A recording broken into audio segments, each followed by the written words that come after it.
both you men were instructed with the New Jersey boxing rules. As your referee, I'm here to enforce those rules. So listen to my commands from time to time. Shake hands now for my fight, and good luck to both of you. Kawoya, born in Uganda, now lives and trains in New York City. Hit his first bout in this country in New York City on March the 25th. Got knocked out of the 6th round. John Wesley Meekins, not a particularly impressive outing last time around. May 19th, he won a decision over very stubborn Mike Mungin right here in this resort city. It's scheduled for 10 rounds. Obviously, that Kawoya has fought lesser opponents than Meekins, that is obvious. He's fought the majority of them except one in Europe, mainly in Copenhagen. So there's nothing really to gauge except to say that Meekins has an immense edge in experience and ability, but will the southpaw pose a problem for him? He has faced some southpaws before, John Meekins. He's faced some guys that switch back and forth. Mike Mungin switches. He faced Joey Farrell, who switches back and forth. Grant Walters, who was in fact a southpaw. So he's seen lefties before. Getting back to his win over Mike Mungin last time around for John. The point spread was good enough. 6, 7 points, 5 points on the other card, but he didn't put him away and really didn't dominate the way many thought he should. I think the key question with Meekins always is conditioning. He doesn't always condition himself as well as he might. And, you never know from time to time. There's the hook. I think the hook is going to be an important weapon for Meekins if he positions himself correctly to throw it. Came up short with it there, goes back to the jab, using that blow effectively. As you take a look at these fighters from head to toe, for Meekins, the key is to get that left foot outside the right foot of Kawoya so he can throw the left hook. So far, he hasn't really done that. There it is. And see, look, now that those hooks missed, but he was in a good position to throw them.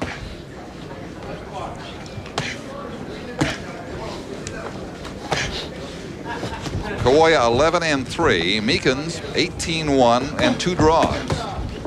John has stopped 14 of his 18 victories. The one constant with Meekins is power. I mean, even on occasions when he might not be at his sharpest. The point is, if he hits you and you're a junior welterweight, you could go. Yeah, and there's maybe takes a little bit of time in showing it, but it does surface eventually in a bout. He's got a very good uppercut. Kawoya is tempting him to throw that by leaning in low like that. They sparred together. Kawoya sparred with him in New York a little while ago. And because of that, Meekins felt Kawoya would try and be very aggressive with him. So far, Muhammad hasn't been able to really get inside that much. There's the hook by Meekins. Well, Muhammad wisely being cautious against this man. There's so many obvious skills to use against him. Just seconds left in the first round. It's the main event, and it's scheduled for 10. Stay with us. Second round, round 2. Don Chevrier, along with Al Bernstein and Dave Bontempo, back with you for the second round of the main event. John Wesley Meekins on the left, white trunks against Mohammed Kawoya of Uganda, now fighting out of New York City.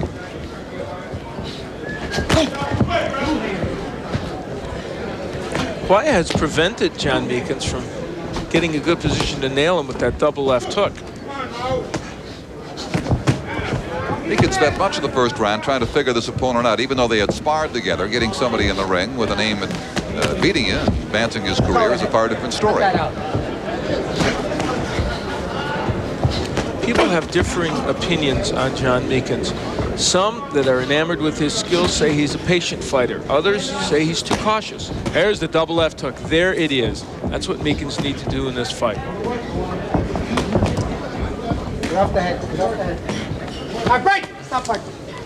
Well, he talks about his training regimen, which is chore in itself just getting to the gym at 34th Street in New York City. He lives way out on Long Island. After an hour and 45 minutes on the Long Island Railroad, the trip in, he then has to run or walk or jog 8 blocks to the Times Square gym. As John says, well, training is just training by itself, getting there.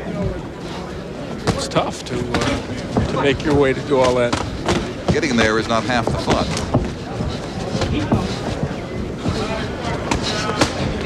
He felt slighted in that he was not chosen to fight Buddy McGirt when Meldrick Taylor was unable to because of the conflict last week in New York, and Howard Davis got the call instead.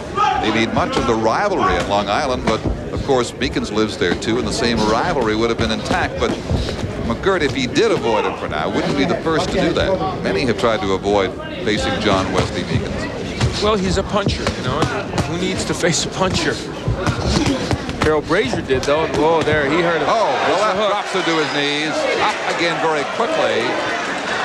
But a series of blows have Kawoya in trouble. And that's exactly why somebody defending a championship or approaching one would think twice about fighting Meekins, because the power must be respected. You talked about it, Al. Over 40 seconds for Kawoya to get out of this second round. Good move by Meekins, not letting Kawoya lay on him. And the right hurts Kawoya. He'll be gone. Very soon now.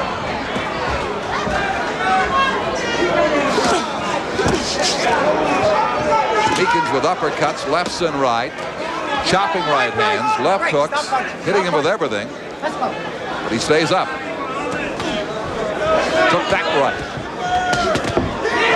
Staggered by another. Just above us takes a third shot with a short right hand. And lo and behold, may well get out of this round after all. I know not how, but he has survived round 2 with a smile. Amazing. He doesn't know where his corner is, though. He needs a roadmap. Hands down, stand down. Nice deep breath. Well, amidst all that carnage as they talked to him in the corner, the left hook was the big weapon for Meekins. Dave, let's get your thoughts. Well, the referee Paul Venti creeping closer as the round drew to a close. With 10 seconds to go, the gavel was pounded, letting Venti know the round was near its completion. An experiment tonight, and he got close and made sure that Kawoya could get all the way through. Took a very close look at him indeed. We'll watch him very carefully here in this third round coming up. That is the one that dropped into his knees. The left hook, and I felt coming in that would be the big punch for Meekins.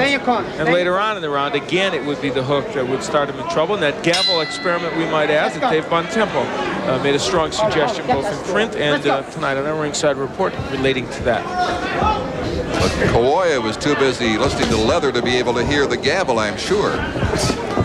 Help Paul Venti, but not him. Drops Meekins with a solid shot, and now Venti comes in to separate them. The knockdown, the count picked up now at 6 by Venti. And Kawoya got an extra free shot in against Meekins. Oh, man, what a turn of events this is. Meekins getting very careless. Got nailed with a big shot. Now he's in a war. And because he jumped up so quickly and Venti couldn't get in between the fighters, Kawoya got another shot in. And now it is Kawoya's turn again to go down. Meekins leads 2 out of 3. 5,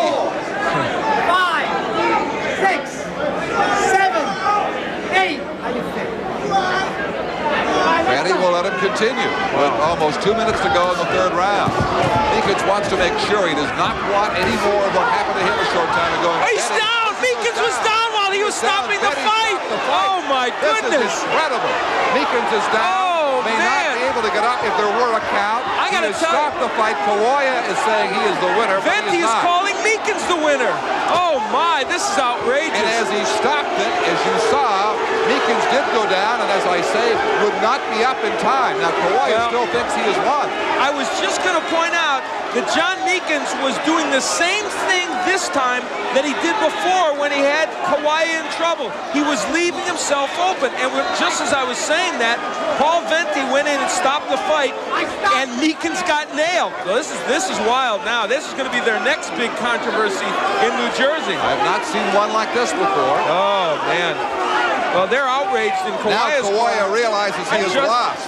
They're outraged and justifiably so. How in the world could you stop a fight? I didn't think Kawoya was in that big of trouble anyway. No. I mean, he had just had Meekins down earlier in that round. You can't take that opportunity away from the man. There's no way. 109, third round. I mean, maybe the replays will prove that opinion wrong. All right, Dave, what do you think? It seems to me that anticipation comes out in referees occasionally when a fighter has a reputation. Meekins is known as a puncher, and so Venti, anticipating a little bit, was a little bit too quick perhaps. Let's take another look and see exactly. Was all important here. Meekins is teeing off on him all right, but watch what happens in return. He missed all those punches, Meekins. There's a good right, but he's still punching. Mohammed doesn't know it's over, and so he delivers this as the referee stops it, and down goes Meekins from the right hand. Wow.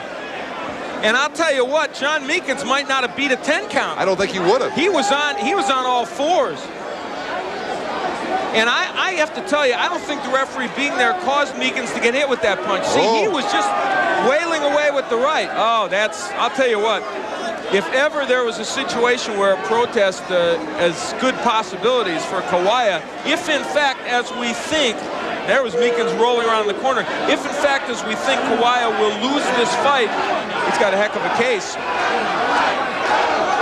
And as I said initially, and agree with what you just said, I doubt very much if Meekins would have been up by the count of 10 had there been a count of 10. Yeah. But that isn't the official outcome. This is it from Michael Buffer. Ladies and gentlemen, from Resorts International Casino Hotel here in Atlantic City, New Jersey, referee Paul Venti stopped the bout at 1 minute.